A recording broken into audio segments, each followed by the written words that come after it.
G'day, Big V fans.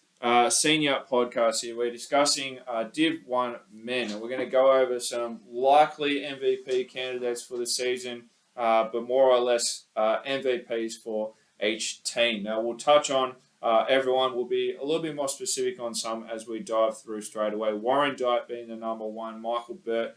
The second is probably the number one candidate for Warren Dyke. There could very well be in the All-Star 5 as the season comes to a close.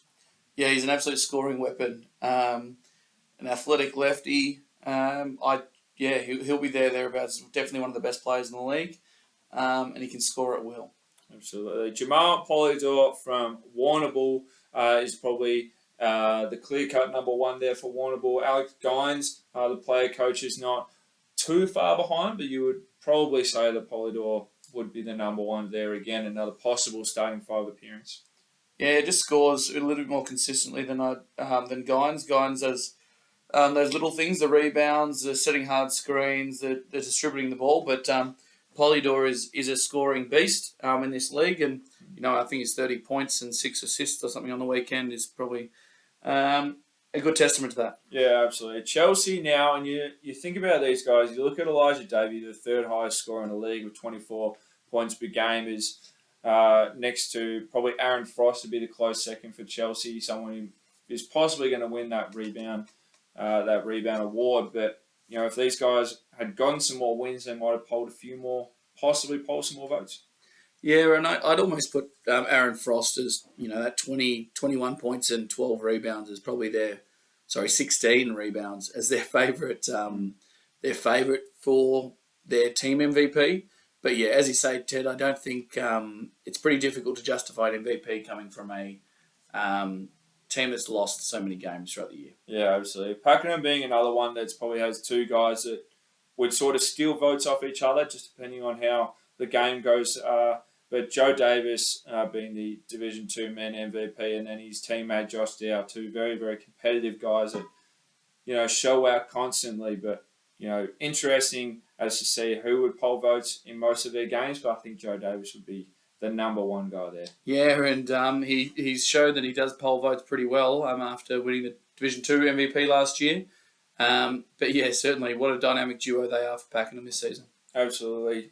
RMIT, another team. We just keep listing these guys that have two sort of clear-cut guys that are just going to dominate. Daniel Steen and Steve Coffey. Who would you say is your number one guy in this RMIT unit? Coffey. Simple. Coffey, the bloke is constantly flirting with a triple-double. He doesn't mess about with double-doubles. He just gets straight for the triple-double. Hates him. And he runs the show, and Daniel Steen has been brilliant this year, and Daniel Steen probably gets a fair few of the defensive assignments as well. So, it's once again, are they helping each other get better collectively, or are they going to be pinching votes off each other? Yeah, interesting to figure out once the season comes to a close there. Southern Penn will be Darian Jones. You would think he'd be their number one guy, pretty clear and cut. Collingwood would be Jacob Daniels as their import comes through. One of the better scorers in the league, just shy of 20 points per game, shooting just under 30% for the league. Shepparton, number one, top of the table at the moment. Don't really have that prolific guy. They have Derek Murphy, who's probably their MVP candidate for their team. But when you look at All-Star 5 and MVP candidates for the league, you're probably not... I don't know. Are you going to see this guy up there or not? I'd be a little surprised. See Shepparton get it done as a team really well, because they've got some weeks where you've got Bartlett running the show. You've got Derek Murphy steps up, probably the most consistently, I'd say. Yeah. But then they've also got shooter Josh Kuiman.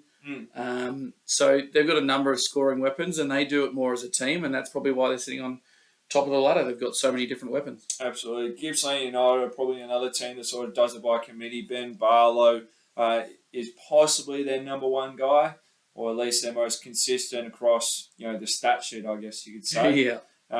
Boleyn, Peter Dean Jr. is probably one of their guys, but you got the Henry brothers more specifically. Josh, probably just has that size element to be able to help there, but interesting to see if they have a good game, who would poll votes more consistently out of the two of them. Yeah, and I think Peter Deng, he sort of was a little bit quiet through the middle part of that season, but he's really finding some consistency in the last sort of month or so. Joshua Henry's had some huge games on the journey. Once again, probably has a quiet stretch as well. And then you finish with Coburg, and they're another team which sort of does it week by week. It's a different person popping up. It might be Pearson, but the one we sort of see most is Romerick Zaire, who was a nice late addition to their team, averaging just under 16 points a game to go with 8 rebounds. And don't forget Paddy McBridey too, who can also get some buckets as well. So very much a team approach there from the Giants. Yeah, absolutely. Look, that'll be all for us today, guys, in our podcast. Keep it locked as the finals get closer and closer.